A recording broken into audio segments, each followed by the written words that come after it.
온라인 TV를 통해서 비대면 예배를 드리는 성도 여러분들에게 주님의 은복이 함께 하시길 축복합니다.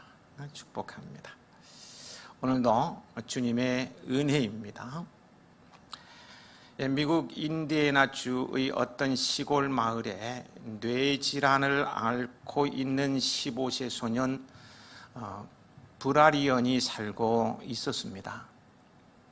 그래서 브라리언은 수술을 받고 방사선 치료를 받아야만 했습니다. 수술을 받은 후에 그는 방사선 치료 때문에 머리카락이 다 빠졌지만 조금씩 회복되어 학교에 갈 수 있게 되었습니다. 한 학급이 20여 명 정도 되는 시골 학교였는데 드디어 브라리언이 학교에 가는 날이 되었습니다. 근데 브라리언이 학교에 오기 전 반 친구들은 그가 머리카락이 하나도 없는 모습으로 오리라는 것을 알고 서로 연락을 해서 중요한 결정을 했습니다. 그 결정은 그들의 사랑하는 친구인 브라리언이 부끄러워하지 않도록 하기 위한 것이었어요. 브라리언이 고통 속에서도 당당히 학교에 계속 나올 수 있도록 하기 위해 반 아이들 전체가 머리를 모두 밀기로 한 것입니다. 브라리언의 수업 첫날 선생님이 교실에 들어와 보니 브라리언뿐만 아니라 반 학생들 모두가 머리를 밀고 앉아 있었습니다. 아이들의 머리를 깎은 이유를 알아차린 선생님은 교단에 서서 울었습니다. 그리고 모든 친구들도 같이 울었어요. 고난의 현장에서 나눌 수 있는 최대의 위로는 바로 함께 있어주는 것입니다. 공감하면서 그 자리에 함께 있어주는 겁니다. 가끔 사람들은 착각을 합니다. 어떤 일로 힘들어하는 사람에게 뭔가 위로의 말을 하고 극복하는 어떤 방법을 가르치고 경험담을 이야기해 주면 위로를 받을 것이라고 생각하기 쉬운데요, 그렇지 않습니다. 최고의 위로는 그냥 곁에 함께 있어주는 거예요. 예수님께서 이 땅에 오신 이유 중의 하나가 임마누엘, 즉 우리와 함께 하시기 위해서입니다. 그분은 오늘 나의 고난과 아픔을 내 곁에서 함께 나누기 원하셔서 이 땅에 오셨어요. 그리고 하늘로 올리워 가시면서 세상 끝날까지 함께 하실 것을 약속하시고 보혜사 성령님을 보내주셔서 오늘도 우리와 함께 하고 계셔요. 그리고 때가 되면 다시금 우리와 영원히 함께 하시기 위해서 이 땅에 오실 것입니다. 요한복음 14장 1절에서 3절은 이 사실을 말씀해 주고 있어요. 띄워주시고 우리 함께 읽어보실까요? 너희는 마음에 근심하지 말라. 하나님을 믿으니 또 나를 믿으라. 내 아버지 집에 거할 것이 많도다. 그렇지 않으면 너희에게 일렀으리라. 내가 너희를 위하여 거처를 예비하러 가노니 가서 너희를 위하여 거처를 예비하면 내가 다시 와서 너희를 내게로 영접하여 나 있는 곳에 너희도 있게 하리라. 그 어느 때보다도 주님의 다시 오심이 기다려지는 것, 주님 빨리 오셨으면 좋겠다라고 기다려지는 것은 비단 저뿐인지는 모르겠습니다만 정말 주님께서 빨리 오셨으면 좋겠어요. 요즘 와서는 더 그래요. 주님 빨리 오셨으면 좋겠다. 주님 언제 오세요? 저는 개인적으로 예수님이 다시 오심을 기다리고 묵상할 때면은요, 크게 두 가지 은혜를 생각해 보면서 주님의 오심을 기다리곤 합니다. 하나는 세상에서 제일 큰 복을 받았다는 것이고 다른 하나는 극적인 반전의 때가 온다는 거예요. 바울과 실라가 빌립보에서 복음을 전할 때의 일입니다. 사도행전 16장에 나오는 기사입니다. 귀신 들린 여종에게서 귀신을 쫓아내준 것 때문에 억울하게 두들겨 맞고 옥에 갇힙니다. 그 밤에 지진이 일어나고 옥문이 열리고 바울의 발에 매였던 착고가 풀렸어요. 그래서 모두가 탈옥을 할 수 있는 기회였지만 탈옥을 하지 않고 그 자리에 그대로 앉아 있었어요. 이 일로 인해 옥을 지키는 간수와 그의 가족이 예수님을 믿는 등 참으로 놀라운 일들이 그 밤에 발생하게 되지요.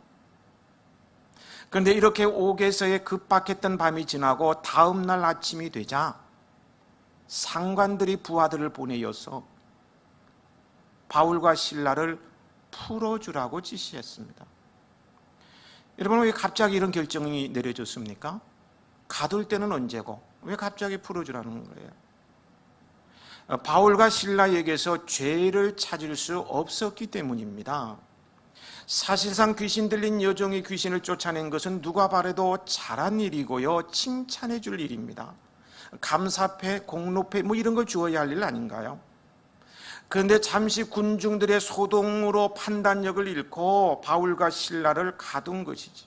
정작 가두어야 할 사람은 귀신 들린 여종을 이용해서 돈을 갈취한 사람들입니다. 국민들의 눈치를 보느라고 그들의 비유를 맞추기 위해서 바울과 실라를 죄인으로 묶어 감옥에 넣은 거예요. 때리면서요. 정치인들이 자주 쓰는 말을 빌리자면 이것도 하나의 포퓰리즘입니다. 대중인기에 영합하는 정치를 보고 포퓰리즘이라고 하죠.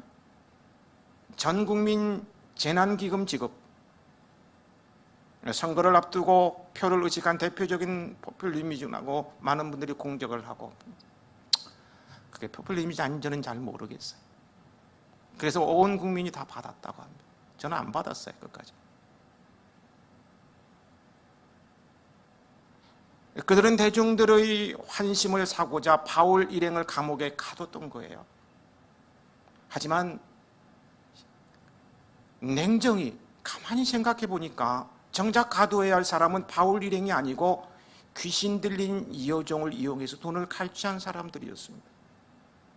괜히 사람들의 눈을 의식해서 엉뚱한 짓을 한 거예요.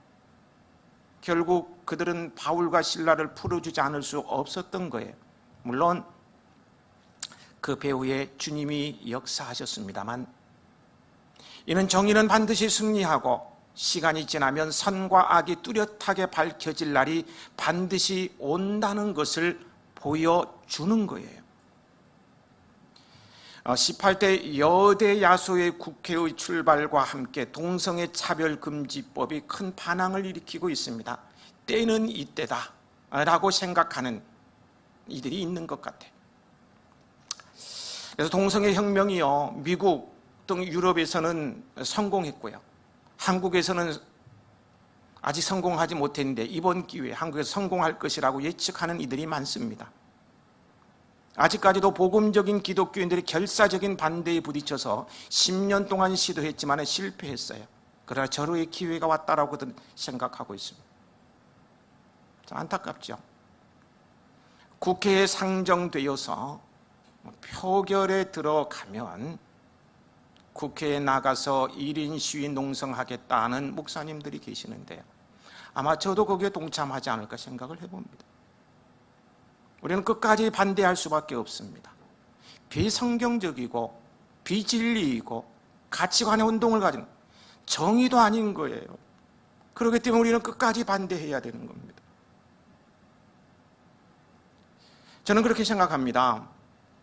기독교인들을 중심으로 한 반대에도 불구하고 통과되어서 동성애 혁명이 이 땅에서도 성공한다 할지라도요, 그러나 반드시 언젠가는 무너지고 말 것입니다.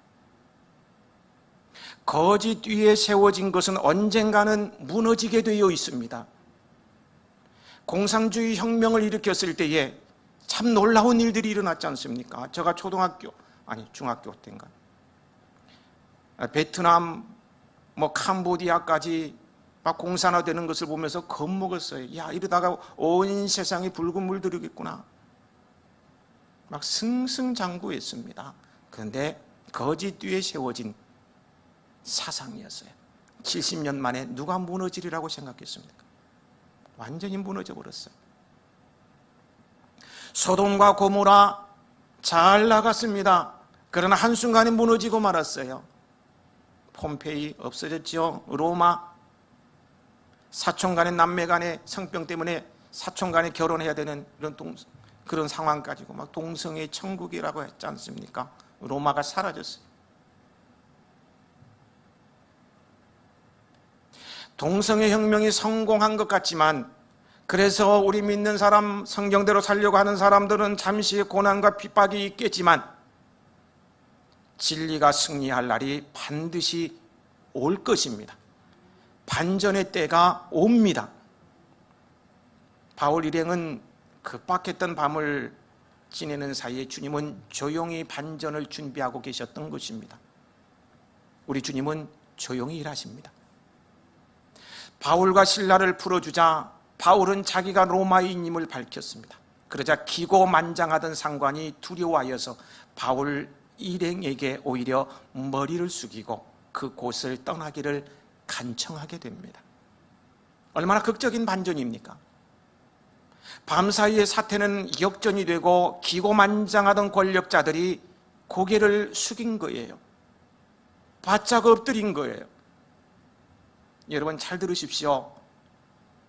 기고만장하던 권력자들이 바울 앞에 고개를 숙이고 바짝 엎드린 거예요. 이 장면은요, 우리 예수 믿는 모든 성도들에게 앞으로 나타날 장면이에요. 아멘이신가요? 아멘 소리가 안 드네. 비대면이라서 안 들리는 거죠. 우리가 정의 편에 서서 신실하게 살면 고난의 아픔의 밤이 찾아오지만 그 급박한 밤은 지나고 극적인 반전의 때는 반드시 옵니다. 그리고 우리가 진정한 그리스도인임이 밝혀질 때 원수 마귀는 우리 앞에 완전히 굴복하고 말 거예요. 그때가 조금 늦춰져도 결코 낙심하지 마십시오. 주님이 오시면 모든 것은 결판납니다. 끝장나는 거예요. 지난 설교에 연계하면 마침내 내게 복을 주리 하심이었느니라. 마침내 복이 임하게 될 것입니다. 제가 유년 시절을 보낸 시골 저희 집 앞집이 대장간이었습니다.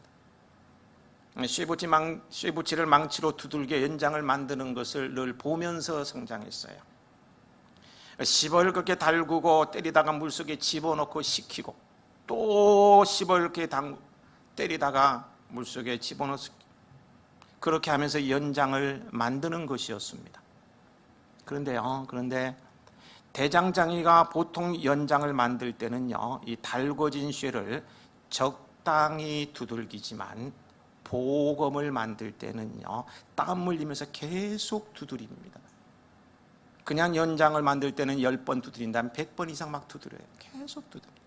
많이 두들기느냐에 따라서, 얼마나 많이 두들기느냐에 따라서 질도 좋아지고 대우도 달라지고 가격도 달라져요. 어떻게 하느냐에 따라서요? 얼마나 두들겨 맞느냐에 따라서 질도 좋아지고 대우도 달라지고 가격도 달라집니다. 그처럼 하나님은 하나님의 때에 더 귀하게 쓰려고 때로는 성도의 신음소리도 외면하신 채 두드리고 때리고 인생의 밑바닥까지 내려가게 하셔요. 그리고 극적인 반전을 이루게 하십니다. 최종적으로는 주님께서 오실 때 극적인 반전이 이루어집니다. 그리고 에베소서 1장에 보면은요, 세상에서 제일 큰 복이 무엇인지를 설명하고 있습니다. 세상에서 제일 큰 복은 무엇입니까? 첫째는 하나님의 예정하심입니다. 에베소서 1장 5절을 띄워주세요. 에베소서 1장 5절 말씀 함께 읽어보실까요? 를 예정하사 예수 그리스도로 말미암아 자기 아들들이 되게 하셨으니, 우리를 예정하심을 따라 예수 그리스도로 말미암아 자기의 아들들이 되게 하셨습니다.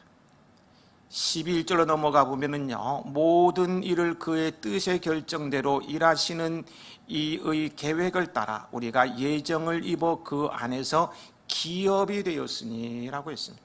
이 구절에서 우리가 예정을 입어 그 안에서 기업이 되었다는 말은요, 하나님의 예정대로 우리가 하나님의 소유가 되었다는 것입니다.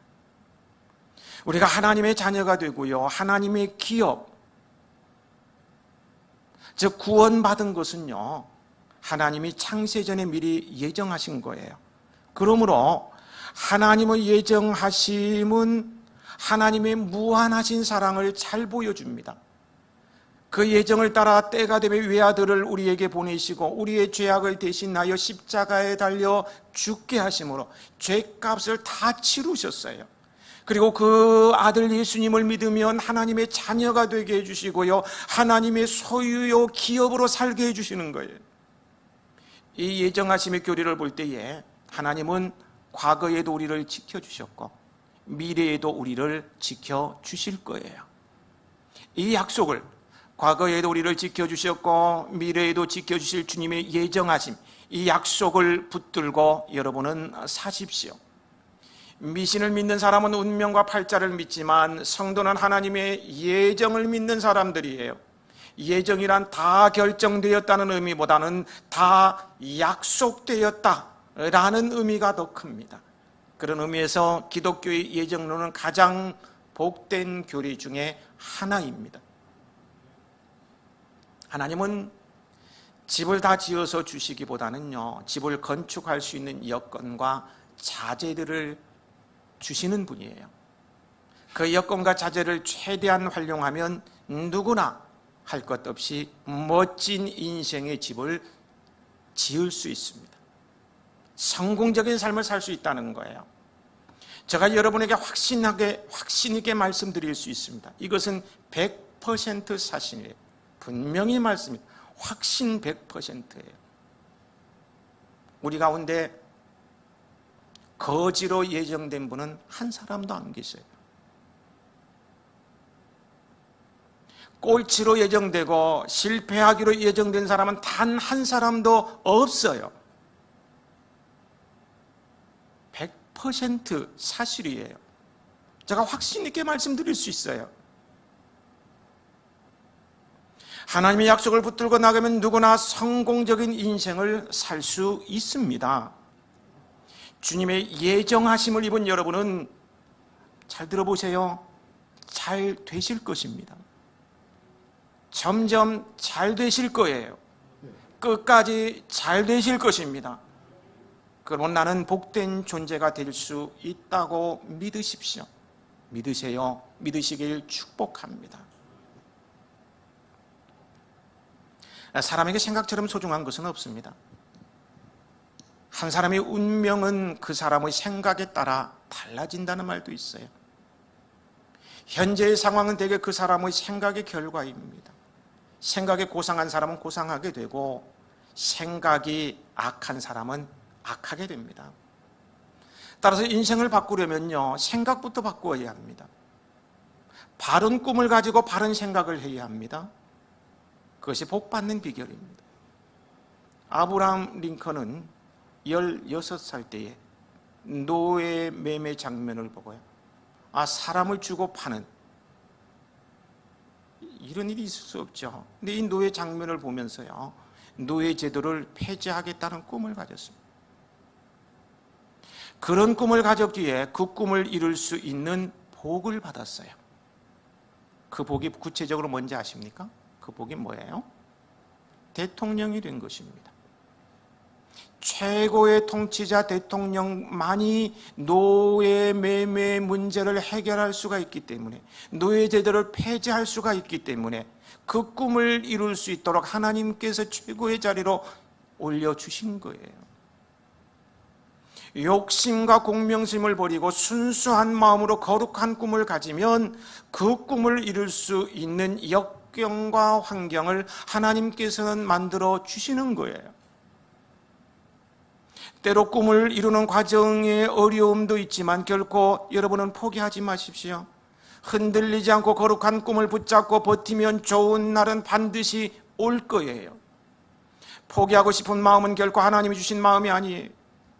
우리는 하나님의 예정하심을 입은 사람들이기 때문에 미래에도 우리를 향해 사랑과 복을 약속해 주셨습니다.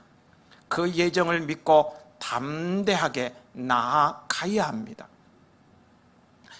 두 번째, 성령의 보증하심입니다.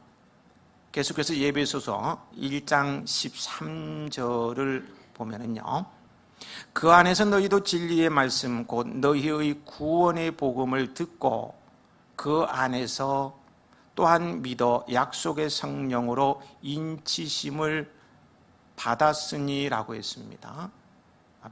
구절 그냥 띄워놓아 보세요. 저기 보면은 우리의 구원, 우리가 어떻게 구원을 받는가에 대해서 말씀해 주고 있죠. 어떻게 구원받습니까? 첫째는 진리의 말씀, 곧 구원의 복음을 들었기 때문이고, 두 번째는 믿었기 때문이고, 셋째는 약속의 성령의 인치심을 받았기 때문입니다. 왜 구원받은 사람에게 성령님이 인을 치셨습니까? 14절에 나와요. 14절을 같이 읽어 보시겠습니다. 이는 우리 기업의 보증이 되사 그 얻으신 것을 성량하시고 그의 영광을 찬송하십니다. 예, 성령님의 인침은 우리의 기업의 보증이 되도록 하기 위한 것입니다. 보증의 의미는 매우 큽니다. 보증이 쉬운 것이 아닙니다. 요즘은 가족 형제 간에도 보증을 해주지 않으려고 합니다. 부부 간에도 보증은 안 선다고 하죠. 그러나 성령님은 우리에게 영원한 기업, 즉 영원한 구원을 보증해 주십니다. 성령님의 보증보다 더 크고 권세 있고 확실한 보증은 없어요. 성령님이 보증하시면요, 다 되는 거예요. 그러므로 성령님의 보증이 얼마나 큰 복인지 모릅니다. 오늘 우리가 성령님의 보증을 믿을 때에 두려움이 사라지고요, 하나님의 약속을 통한 놀라운 위로를 맛보게 되고요, 그때 모든 것이 합력하여 선을 이루신다는 하나님의 약속을 확신하게 됩니다. 그래서 성령님의 보증을 믿으면 시련 중에도 하나님의 붙드심과 장차 주실 복을 확신하고 넉넉한 마음을 가질 수 있어요. 여러분은 항상 성령님의 보증하심을 믿음으로 어떤 상황 가운데서도, 환난 가운데서도 항상 넉넉한 마음을 가질 수 있으시기 바랍니다. 그렇게 살면 때로 어려운 상황이 펼쳐져도 하나님은 반드시 회복의 은총을 허락해 주십니다. 하나님의 예정하심과 성령의 보증하심, 이 두 가지 복을 확실히 믿으면요, 어떤 시련도 겁낼 것이 없습니다. 성도의 결말, 우리 예수 믿는 사람들의 마지막은요, 항상 선한 방향으로 펼쳐진다는 사실 여러분 아시죠? 고난도 선으로 결말이 납니다. 욥 아시죠? 욥이 얼마나 고난당했습니까? 하루아침에 모든 것을 잃고 자식까지 다 죽어가는 정말 끔찍한 고난이다, 그에게 찾아왔어요. 그러나 욥의 고난의 결말은 무엇입니까? 갑절의 복을 누리는 거였어요. 과부가 되어서 과부 시어머니를 섬기면서 살아야 되는 정말 불행한 룻의 고난은 어떻게 결말이 납니까? 예수님의 족보에 그 이름이 당당히 오르는 것을 결말이 나요. 해피엔딩이었어요. 요셉은 어떻습니까? 그의 삶이 얼마나 척박한 상입니다. 노예로 팔려가기도 하고요, 인생이 그렇게 안 될 수가 없어요. 그러나 그 고난의 결말은 어떻게 됩니까? 애굽의 총리가 되어서 가족을 살리고 온 인류를 기근해서 살리잖아요. 다윗 고난의 사람이었죠. 그러나 그 고난의 끝, 그 결말은 이스라엘의 왕이 되었어요. 다니엘은 어떻습니까? 고난으로 끝났다면 사자밥이 되었겠죠. 그러나 고난의 결말이 사자밥이 아니었어요. 그런 총리가 되어서 나라가 3번 바뀌는데도 불구하고 계속 총리의 자리에 있을 수가 있었어요. 그 지혜가 너무나 뛰어나서 서로 모시려고 하는 거예요. 하나님이 그렇게 예정하셨고 성령님이 그것을 보증하셨기 때문입니다. 하나님이 예정하시고 보증하셨으면 그대로 되는 것입니다. 성도에게는 시련이 있다 할지라도 결말은 항상 선한 방향으로 펼쳐집니다. 이러하신 하나님의 예정과 보증을 마음속에 품고 세상에서 어떤 상황에 처하든지 하나님의 자녀답게 당당하게 사는 여러분들이 되시길 축복합니다.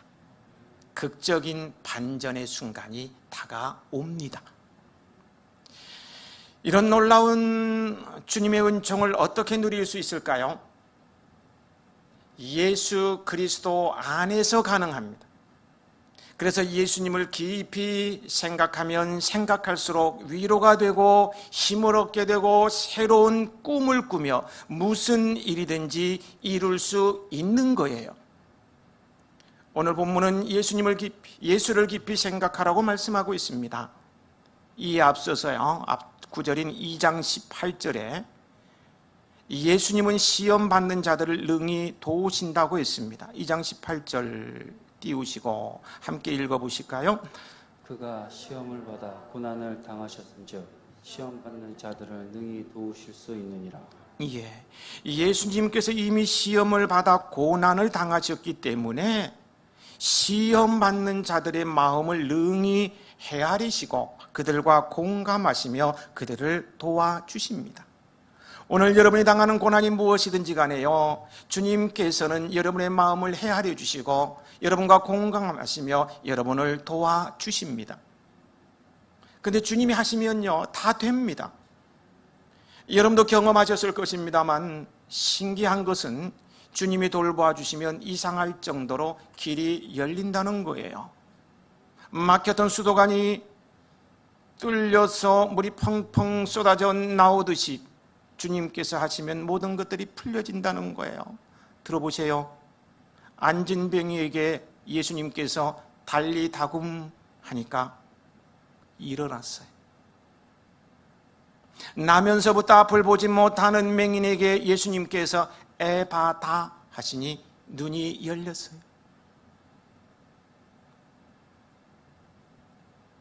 예수님께서 만져주시니까 열병이 떠나갔어요. 내 믿음대로 될지어다라 하시니까 죽을 병에 걸린 자식도 살아나요. 아예 죽은 나인성 과부의 아들 그 관에 손을 대고 청년아 일어나라 선포하니까요, 죽은 아들이 살아나요.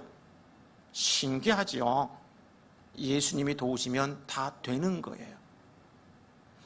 그런데 예수님께서는 이미 시험을 받아 고난을 당하셨기 때문에 시험 받는 자들의 마음을 능히 헤아려 주시고 긍휼히 여기시며 도와주시기를 기뻐하십니다. 이 말씀에 이어서 오늘 본문 3장 1절은 이렇게 시작됩니다. 그리고는 뭐라고 합니까? 끝말에 예수를 깊이 생각하라. 예수님을 깊이 생각하면 우리는 어떠한 고난도 이길 힘을 얻게 되는 거예요. 왜냐하면 이미 우리가 당할 고난을 경험하신 그분께서 우리의 마음을 헤아리시고 우리와 공감해 주시며 도와주시기 때문입니다. 예수를 깊이 생각하시기 바랍니다. 예수를 깊이 생각하는 이 말에는 우리의 믿음의 주 되시는 예수 그리스도가 누구이신지, 그가 어떤 분이신지, 나와는 어떤 관계에 있는지, 나의 상황에 대해서 어떻게 해결할 수 있는지, 이런 것, 그런 전념하여서 깊이 생각해 보라는 말씀입니다. 예수님을 깊이 생각해 보세요. 한없는 은혜와 위로가 임할 것입니다. 저는 이번 코로나19를 겪으면서요, 많은 생각을 하게 되는데요, 좀 바보처럼 생각없이 살면 좋은데 바보는 아닌지 자꾸 생각을 하게 되고요. 2차 유행이 되면서 더 생각이 막 복잡해져요.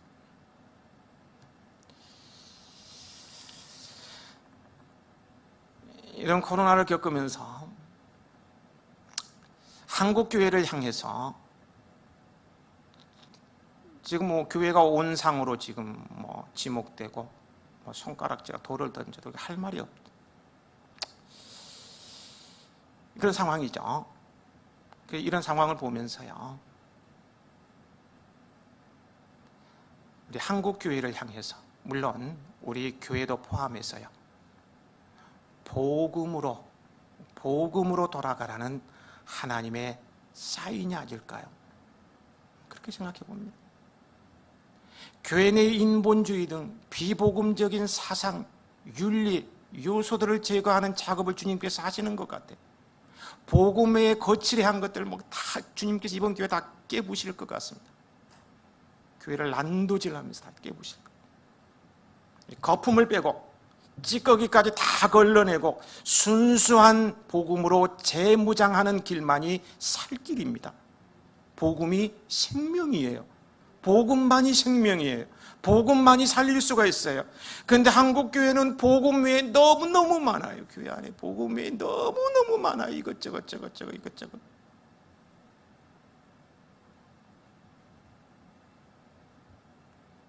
복음만이 살 길입니다.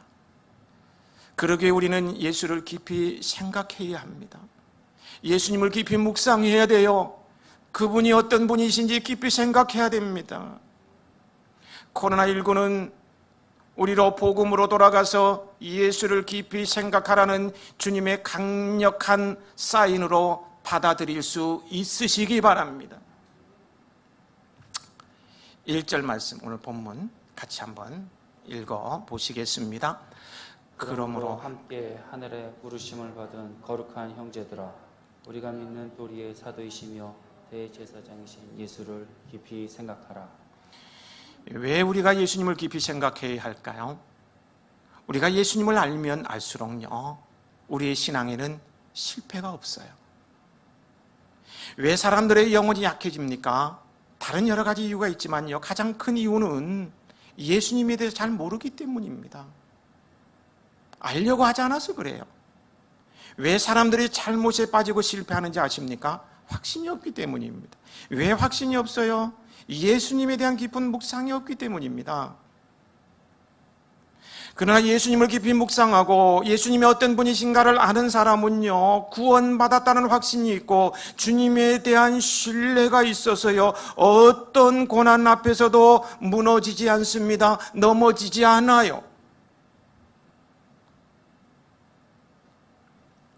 누군가를 깊이 생각하면 그를 사랑하는 마음이 더욱 깊어집니다. 마찬가지로요, 주님을 깊이 생각하면 주님을 더욱 사랑하게 돼요.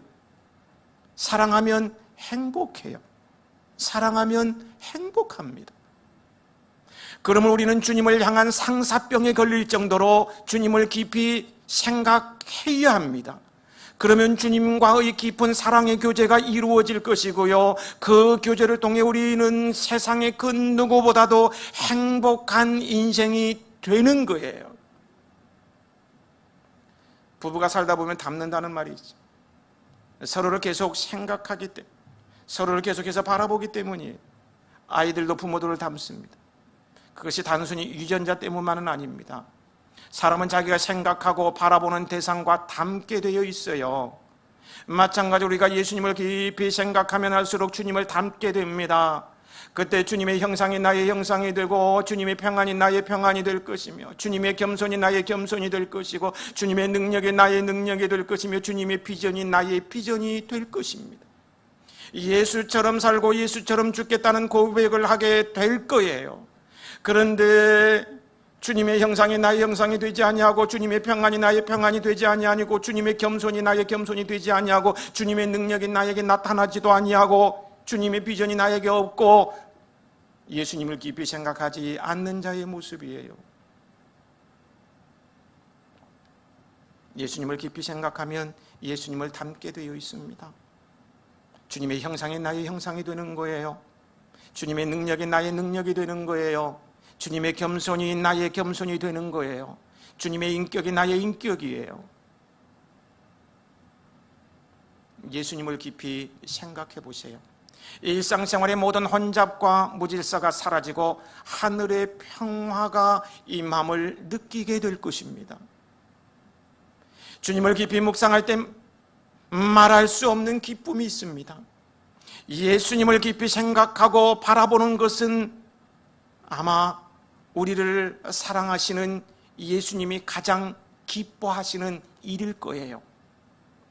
그래서 주님의 사랑을 받습니다. 그래서 행복합니다. 주님을 깊이 생각하십시다. 결실의 계절 가을이 시작되었습니다. 이 결실의 계절에 예수를 깊이 생각하십시다.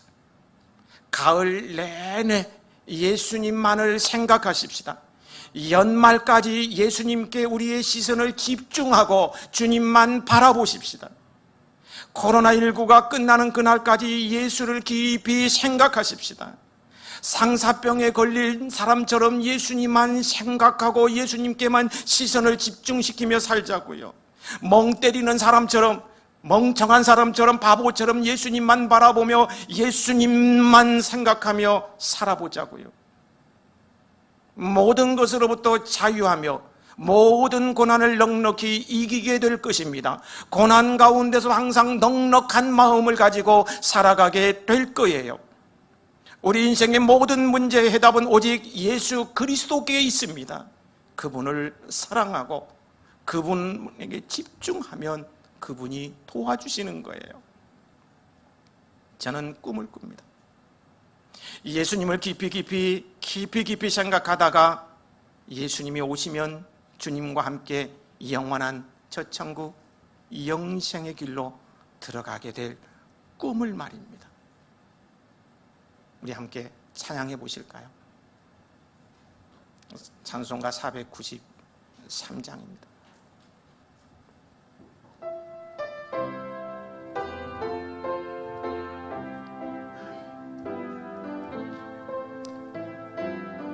하늘 가는 밝은 길이 내 앞에 있으니 하늘 가는 밝은 길이 내 앞에 있으니 슬픈 일을 많이 보고 늘 고생하여도 하늘 영광 밝음이 어두운 그늘 애지니 예수 공로 어찌하여 항상 빛을 보도다. 내가 염려하는 일이 내가 염려하는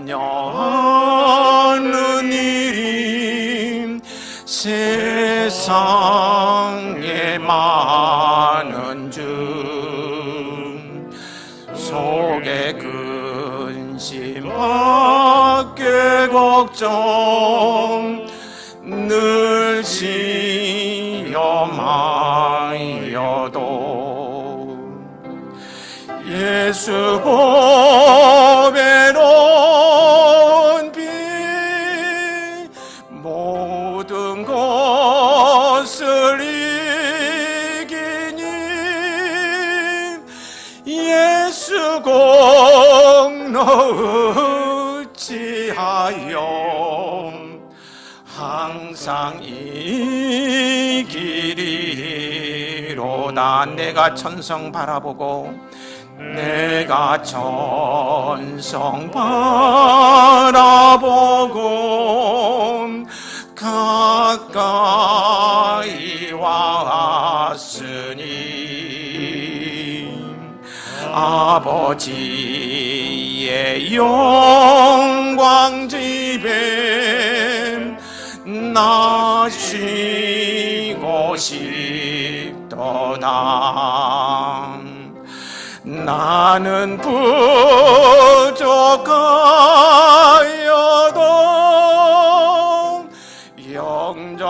영접하실 터이니 영광 나라 계신 임금 우리 구주 예수라.